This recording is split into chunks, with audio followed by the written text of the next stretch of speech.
Je me souviens de beaucoup de choses. Je vais essayer de vous raconter celles qui me paraissent les plus claires, qui me reviennent de manière la plus claire qui soit.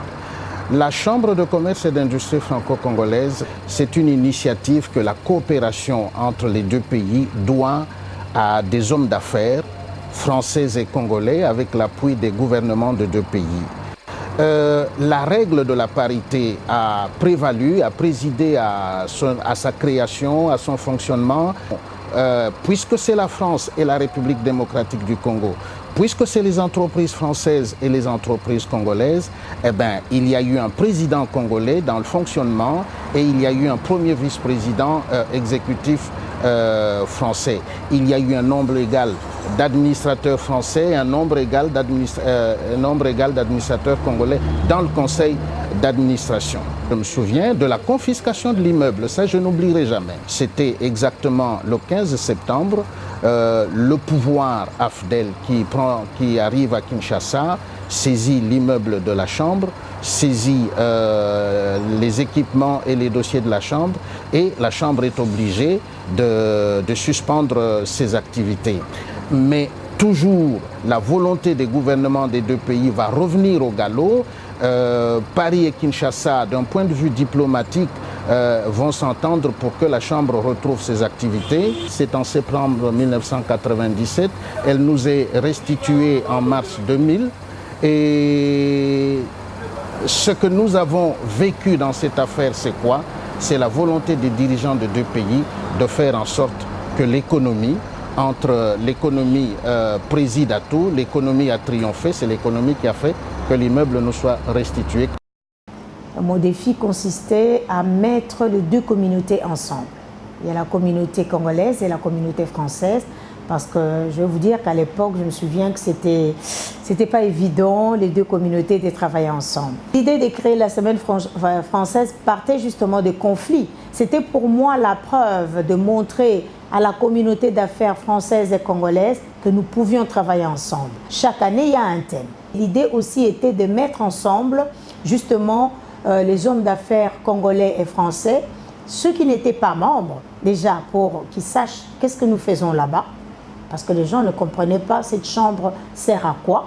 Deuxièmement, c'est de montrer aussi aux jeunes, créer, inciter les jeunes entrepreneurs à venir nous rejoindre. On peut rappeler que la RDC, c'est le premier pays francophone au monde depuis le classement de début d'année. Donc la CCIFC aide les entrepreneurs français qui le souhaitent à leur donner des conseils en vue de l'installation, en vue de réaliser des missions de prospection ici. Par ailleurs, la Chambre de commerce organise des sessions de formation tout au long de l'année sur des sujets variés qui intéressent les entreprises membres de la Chambre. Et elle organise également pas mal d'opérations de networking avec la mise en place de matinales, avec la mise en place également d'afterwork qui sont articulés autour de thèmes et qui permettent aux membres de la Chambre de pouvoir échanger sur des thématiques très particulières. Notre chambre est binationale, c'est une de rares d'ailleurs. Et lors des échanges entre les membres et surtout les administrateurs lors des grandes réunions, vous avez pas dysfonctionnement, mais cette manière de présenter un problème, un sujet auquel nous discutons. Les Congolais, quand ils présentent leurs problèmes, ils mettent un peu de gants, ils essayent un peu d'harmoniser les angles pour le présenter.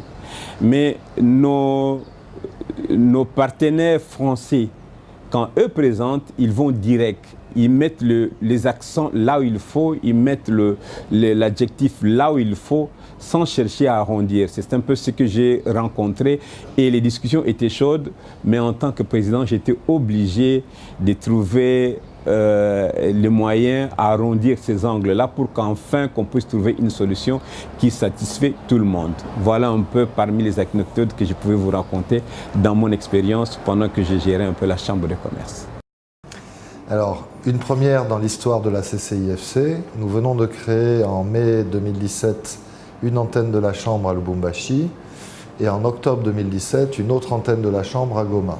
Ce qu'on peut souhaiter pour les 30 prochaines années, c'est que ces deux antennes connaissent le même succès que celle de Kinshasa.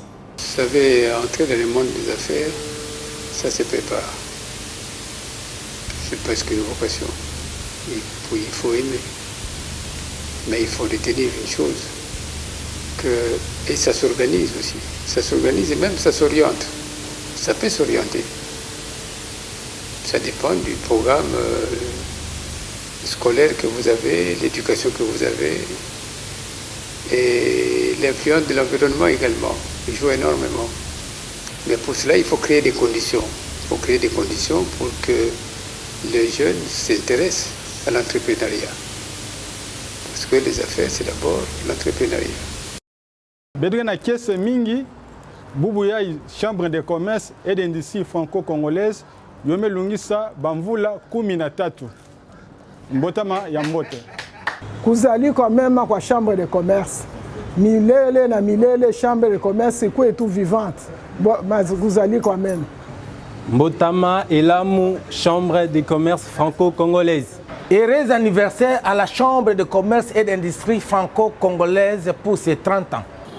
Mbotama Elamu, Mbotama Elamu, Mbotama Elamu, CCFC, Mbotama Elamu. Mbutuka ya mbote, Mbutuka ya mbote. Mbotama Elamu, Mbotama Elamu. Dile dis-moi d'impe CCIFC, dile dis-moi d'impe.